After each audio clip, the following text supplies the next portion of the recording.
So talk us through, you have 3 labels, correct? I have this one in front of me today, which I'm wearing the t-shirt, everybody. So I have this one. I love this for a lot of different reasons, but can you share with us I also have a glass poured, so you can walk us through the wine and I'll taste it. Can you share with us a bit about your impetus behind this and the radical inclusion? Yeah, so the 3 labels. So the Feminist Party is the only blend of grapes that we create, right? So everything else from Casa Dumetz to Clementine Carter is very singular. So if there's a Grenache, it's 100% Grenache, right? It's very singular in its expression and more often than not, in its place as well. And so the Feminist Party is the only blend of grapes that we put together, and it's a very standard blend. I didn't make the blend. It's a Grenache, Syrah, Mourvedre blend. The percentages differ each year, again, depending on the vintage. And so we just say it's for radical inclusion. And then it goes back to the idea of, a blend. When you create a blend, which are so extraordinarily popular in a rosé blend or a white blend or a red blend, I mean, your goal is to achieve harmony in that bottle, right? So you choose which varietal you want to increase or decrease or add or subtract, depending on how they're working together, right? And so when you find that deliciousness, that creates beauty and that creates harmony, and then we get to sort of work together. And so radical inclusion just seemed quite appropriate. And uniquely enough, the wine, the idea started first with a former partner who helped me start it, and she's no longer involved. But it was the idea, we started in 2015, right?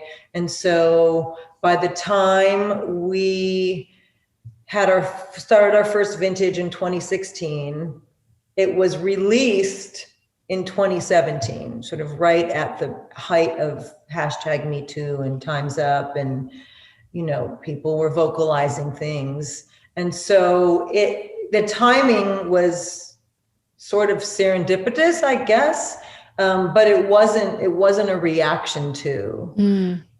And so that's also been quite interesting, to see the reactions from its first release to now, to see how people process that wine, to see how people view it and the things that they say and how their perspectives have shifted too in that period of time. That's really been really unique to witness.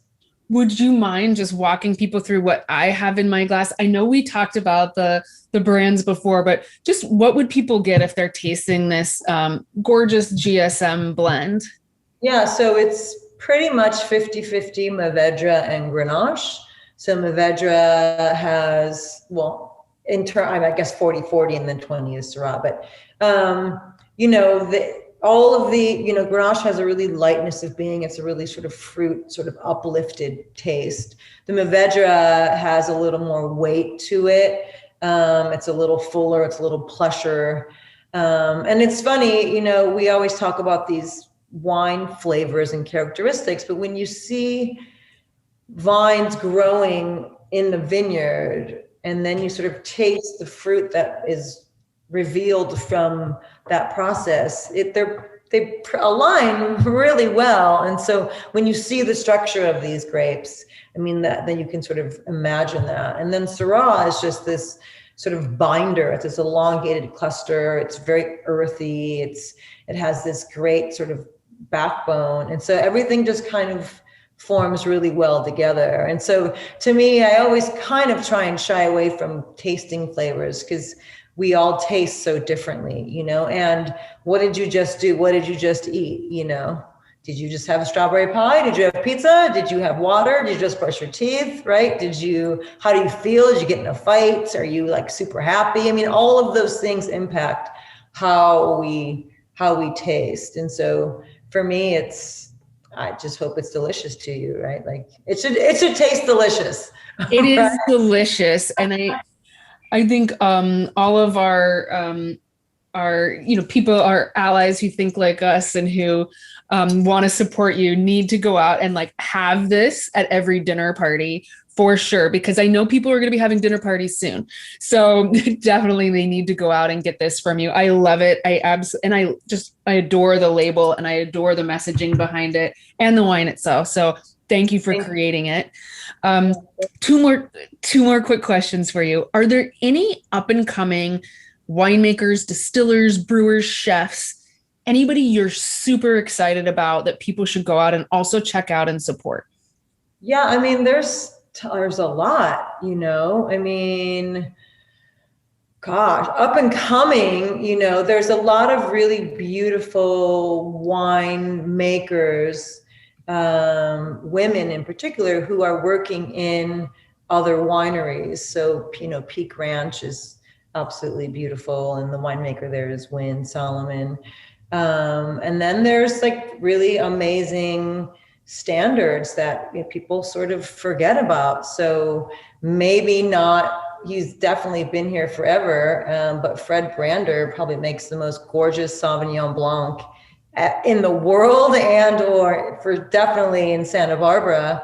And that's his sort of signature, and no one talks about that really. And if you want something that's absolutely the most delicious thing you've ever had, Au Naturel Brander Sauvignon Blanc is just phenomenal. So there's, they're two very different ends. And then in terms of breweries, there's a really lovely brewery that we work with a lot, through Bobby's.